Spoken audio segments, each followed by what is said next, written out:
ये युवा हिंदुस्तान के युवाओं की तस्वीरें हैं। इसी हिंदुस्तान में गणतंत्र दिवस मनाए जाने की जोरों शोरों पर तैयारी चल रही है। पूरा देश इस वक्त गणतंत्र दिवस के उत्सव में डूबा हुआ है।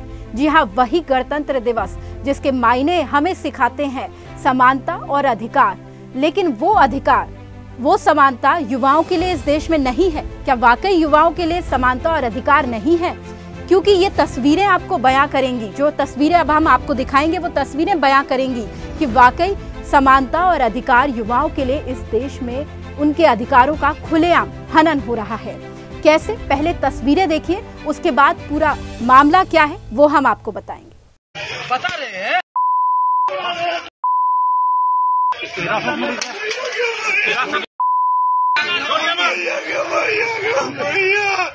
भगवान के सब किसी को नहीं मारे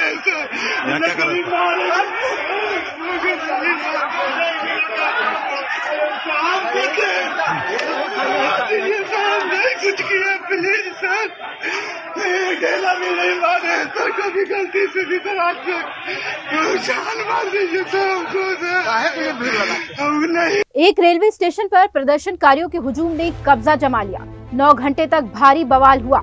स्टेशन पर टेंशन फैल गई। इस हंगामे की वजह से करीब 30 गाड़ियां और हजारों मुसाफिर जहां तहां फंस गए, क्योंकि स्टेशन पर पुलिस और प्रदर्शनकारियों में जबरदस्त भिड़ंत हो रही थी। लाठी चली, आंसू गैस के गोले छोड़े गए, पर प्रदर्शनकारी डटे रहे।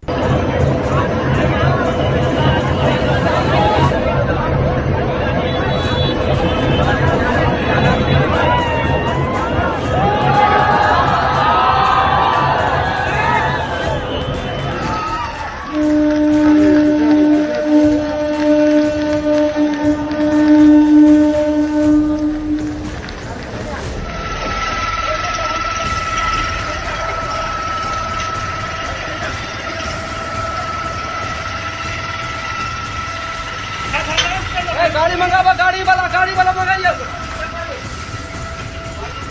ये बिहार की राजधानी के स्टेशन पर हुए तांडव की तस्वीरें हैं। जो कुछ पटना में हुआ वही बिहार के आरा में भी हुआ।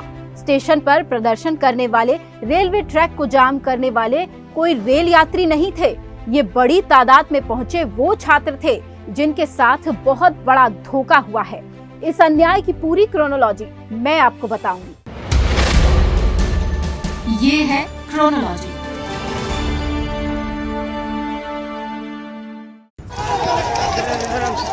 अरे पथरा हो रहा है।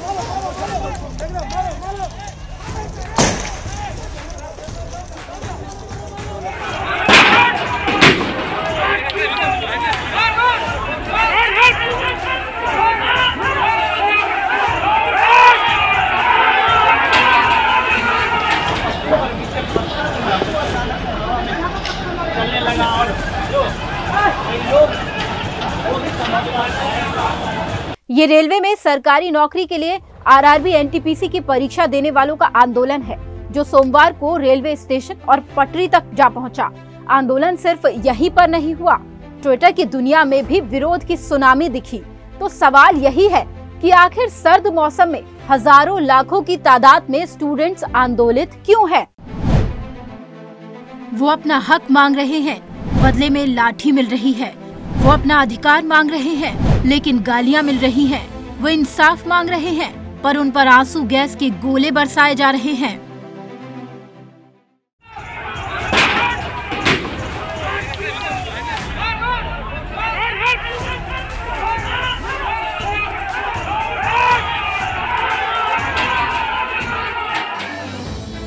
युवा देश में युवाओं के साथ ये सरकारी न्याय है, लाठी डंडे और टीयर गैस वाला न्याय।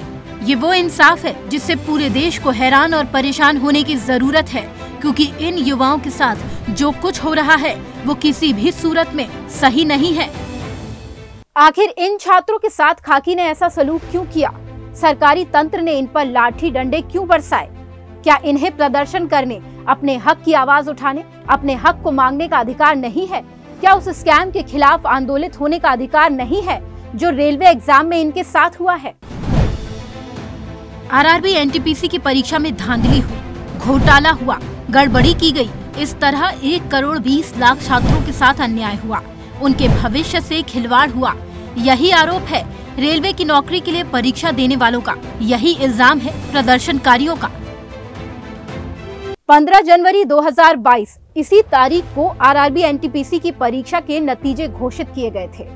इधर नतीजा आया, उधर भारी विरोध शुरू हो गया। इम्तिहान देने वालों ने इस परीक्षा में घोटाले का आरोप लगा दिया। रेलवे रिक्रूटमेंट बोर्ड के खिलाफ अब तक का सबसे बड़ा मोर्चा खोल दिया गया। आखिर क्यों? क्या सच में इसमें धांधली हुई है? प्रदर्शन करने वाले, पुलिस की लाठी खाने वाले इन स्टूडेंट्स का तो यही ऐलान है। ऐलान ये कि परीक्षा और रिजल्ट में बड़ा गड़बड़ घोटाला हुआ है। छात्रों का कहना है कि रेलवे बोर्ड ने 35,000 पदों पर भर्ती के लिए आवेदन मांगे थे। पहले चरण की परीक्षा के बाद करीब 8 लाख छात्रों को शॉर्टलिस्ट किया जाना था। हर रीजन में खाली पदों के अनुसार 7 से 8 गुना कैंडिडेट्स क्वालिफाई होने थे, पर नहीं हुए। रिजल्ट आया तो परीक्षा देने वालों को सदमा लग गया, क्योंकि इसमें क्वालिफाई करने वालों की संख्या 3 से 4 गुना ही है। मतलब पहले चरण में क्वालिफाई होने थे 7 से 8 गुना छात्र, पर असल में हुए 3 से 4 गुना। छात्रों को आक्रोश की यही मुख्य वजह है। मसला इतना भर नहीं है तो वहीं सोमवार को पटना और आरा में पुलिस की बर्बरता से गुस्साए छात्रों के समर्थन में बक्सर, नवादा और बिहार शरीफ में भी छात्रों ने रेलवे ट्रैक पर करीब 2 किलोमीटर तक की क्लिपें उखाड़ दी। तो उधर छात्रों का गुस्सा उग्र होते देख रेलवे ने भी अपना बयान जारी करने में देरी नहीं की। रेलवे ने समस्या का समाधान निकालने के बजाय एक बयान जारी करते हुए और छात्रों को धमकी देते हुए कहा कि गैर जरूरी गतिविधियों से जुड़े लोगों को रेलवे आजीवन नौकरी नहीं देगा। आंदोलनकारी छात्रों का आरोप है कि परीक्षा की कट ऑफ भी बहुत हाई है, लेकिन रेलवे भर्ती बोर्ड का अपना तर्क है। उसने लिखित जवाब देकर कहा है कि परीक्षा नियमों के हिसाब से हुई है, नतीजे भी सही घोषित किए गए हैं, कैंडिडेट्स की शॉर्टलिस्टिंग भी नियम के मुताबिक ही हुई है। लेकिन रेलवे का ये तर्क छात्रों के गले नहीं उतर रहा है। इसलिए रिजल्ट आने के बाद से ही ट्विटर पर कई बार कैंपेन चल चुके हैं। आलम ये है कि उनका आक्रोश अब रेलवे स्टेशन पर, सड़कों पर दिखने लगा है, और ऐसा इसलिए हो रहा है क्योंकि उनकी जिंदगी दांव पर लगी है, उनका भविष्य खतरे में है, उनका आने वाला कल अंधकारमय दिख रहा है। लाखों छात्र आंदोलन करने को मजबूर है, पर इस देश में किसी को फर्क नहीं पड़ता। सरकारें सो रही है, रेलवे भर्ती बोर्ड सफाई देकर शांत हो चुका है। सरकारी तंत्र मुर्दा शांति से भरा हुआ है। वो हो रहा है जो नहीं होना चाहिए। इन छात्रों की बात सुननी होगी, इनकी शंकाओं का समाधान निकालना होगा, इन्हें संतुष्ट करना होगा। अगर सरकार ऐसा नहीं कर पाती है तो कहना है सिंहासन खाली करो कि जनता आती है। आज की क्रोनोलॉजी में सिर्फ इतना ही। देश और दुनिया की बाकी खबरों को देखने के लिए हमारे YouTube चैनल द न्यूज़ 15 को लाइक और सब्सक्राइब करना ना भूलें।